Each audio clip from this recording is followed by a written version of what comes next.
Grandes genios e inventos de la humanidad. Las células nerviosas. Santiago Ramón y Cajal.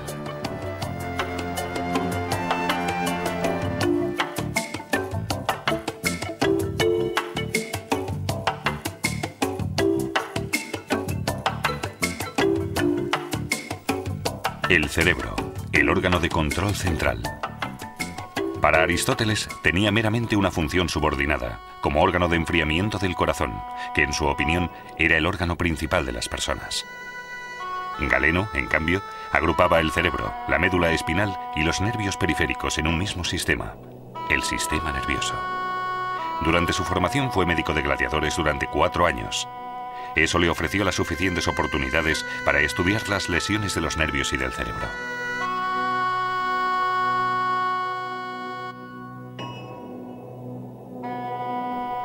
El saber de la antigüedad se perdió durante la Edad Media y dio paso a la superstición. Varias enfermedades nerviosas se atribuían a la influencia de demonios y santos.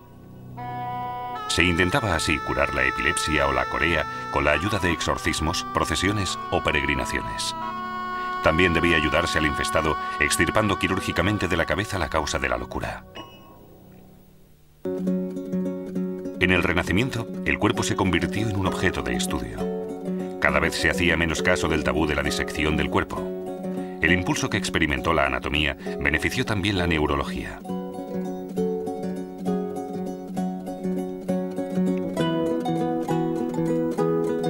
Los anatomistas más famosos de la época, Andreas Vesalius y Leonardo da Vinci, plasmaron la representación detallada del cuerpo humano. Aunque el primer trabajo exacto sobre la anatomía del cerebro fue escrito en 1664 de manos de Thomas Willis.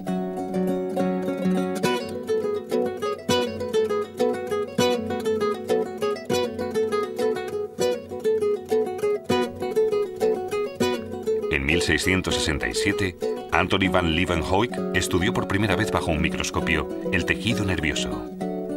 La fibra nerviosa se mostraba como un fardo de finos conductos.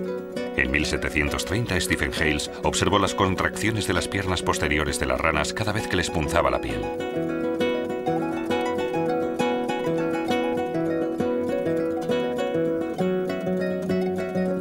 También con ranas realizó el italiano Luigi Galvani su posteriormente famoso experimento.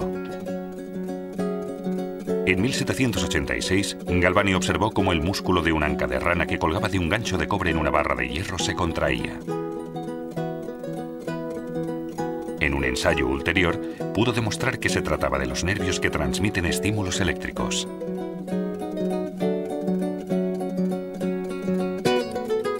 Se popularizó el llamado concepto de la electricidad animal. No pocos científicos del siglo XVIII creían haber descubierto el principio de la vida en el fenómeno de la electricidad.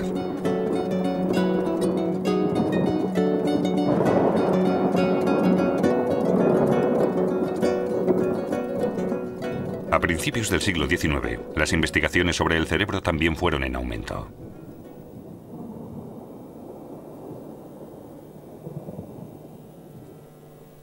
Pero no fue hasta la invención del micrótomo, un aparato que elabora cortes finos de muestras, cuando pudieron realizarse estudios anatómicos con la ayuda de un microscopio.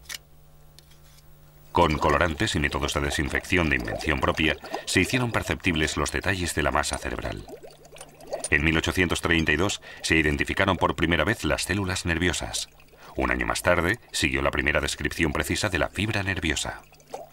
Y pronto se vio que las células nerviosas y la fibra nerviosa no eran estructuras independientes entre sí, que la fibra nerviosa, por el contrario, es un apéndice de las células nerviosas. Pero para tener un conocimiento más profundo, no bastaban los métodos usados hasta entonces.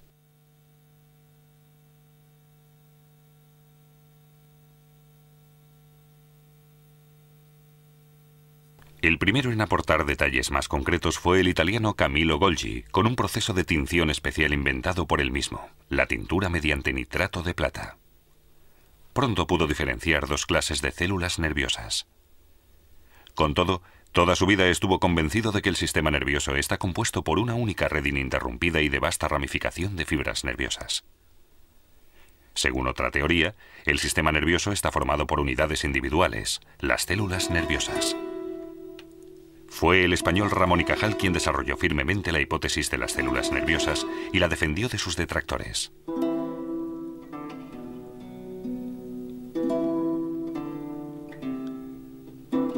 Nacido en 1852 en un pueblo de Aragón, Ramón y Cajal se interesó por las ciencias naturales gracias a su padre, un médico rural. Después de estudiar medicina, ingresó en el ejército y fue enviado como médico militar a Cuba en 1874.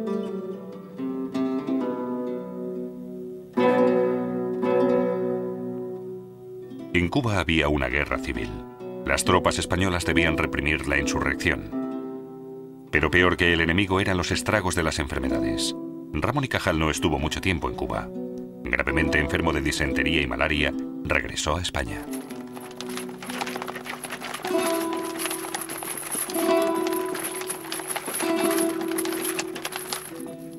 Con la paga ahorrada del ejército se compró un microscopio con el que prosiguió sus estudios médicos. Uno de los primeros trabajos científicos estudiaba las terminaciones nerviosas en los músculos. Poco después, fue nombrado director del Museo de Anatomía de Zaragoza, una plaza con un sueldo ínfimo.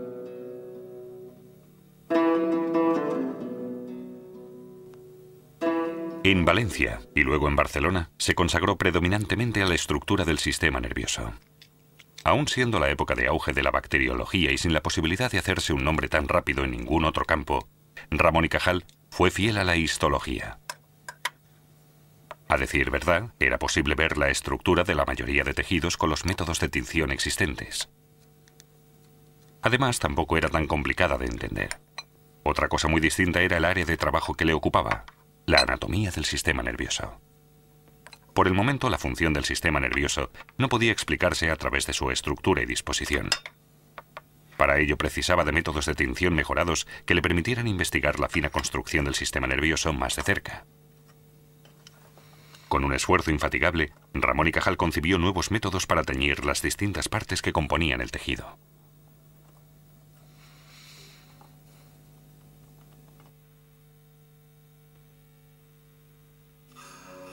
En 1892, Ramón y Cajal fue nombrado catedrático de Histología de la Universidad de Madrid. En Madrid, donde concluyó sus trabajos más importantes, permaneció hasta el final de sus días. Allí se consagró a la anatomía especializada del cerebro y la médula espinal. Ramón y Cajal perfeccionó los métodos de preparación de Golgi y así hizo posible un estudio más preciso de las neuronas. Las neuronas, formadas por un cuerpo celular, numerosas prolongaciones y generalmente por un apéndice alargado que, como se supo posteriormente, se encarga de la transmisión de los impulsos nerviosos.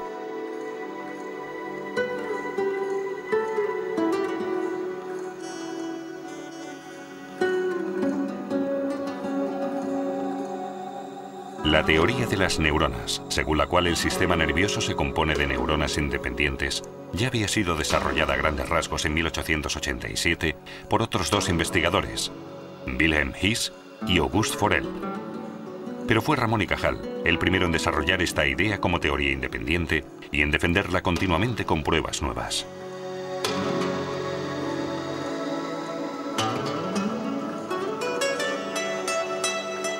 Con tanto trabajo le sobraba un tiempo para sus pasiones privadas, el ajedrez y su labor literaria.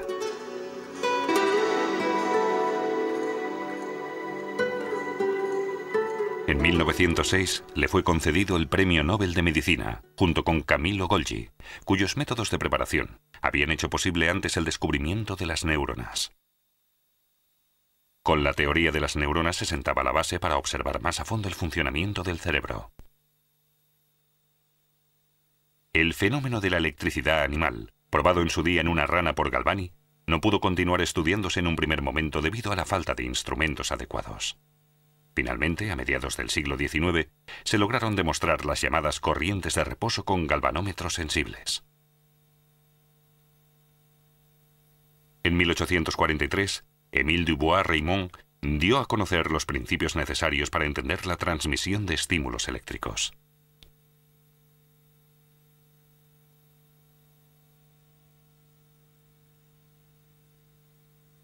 Según estos, el interior del nervio está cargado negativamente, la parte externa positivamente. El impulso de excitación consiste en el desplazamiento breve de las cargas eléctricas.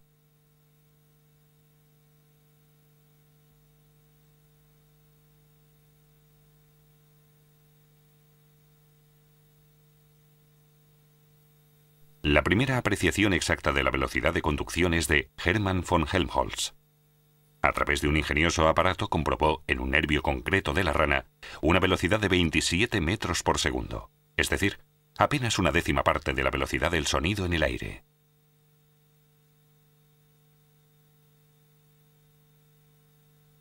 No obstante, la naturaleza exacta de los procedimientos no pudo estudiarse hasta más tarde con el osciloscopio.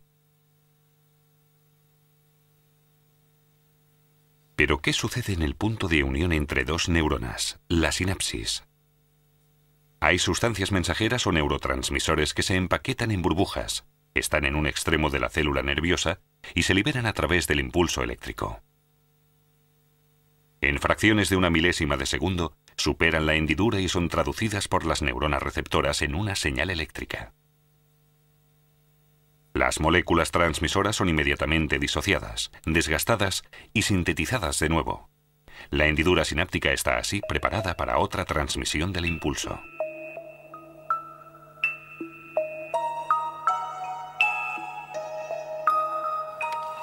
El primer neurotransmisor, la acetilcolina, fue descubierto a principios de los años 20 por el químico austríaco Otto Loewi.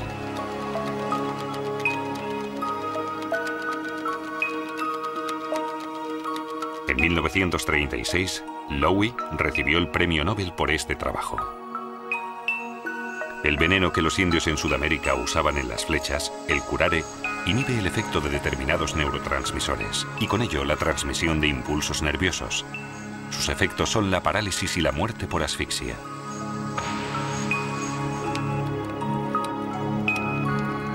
En las anestesias locales se usa el bloqueo localizado de impulsos nerviosos para evitar el dolor durante la operación. El efecto perturbador de muchas drogas sobre la conciencia, así como su fuerza destructora, se debe a que algunas de las sustancias que contienen intervienen en la química de las sustancias de transmisión.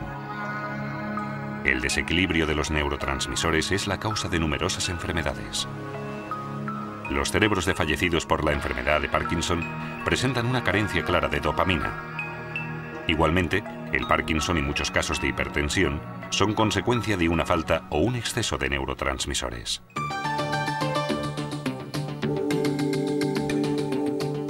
Si bien se saben muchas cosas sobre las neuronas, aún son objeto de investigación básica. Aún nos queda mucho por entender su complejo funcionamiento, su capacidad de rendimiento. Con sondas más finas que el cabello, se intenta desvelar el secreto de las células nerviosas. ¿Cómo procesan las señales? ¿Cómo se comunican entre ellas? Al menos hasta 100.000 millones de neuronas están interconectadas en el sistema nervioso humano. De ellas, la corteza cerebral contiene por lo bajo 30.000 neuronas que se conectan entre ellas con aproximadamente más de 1.000 billones de conexiones nerviosas.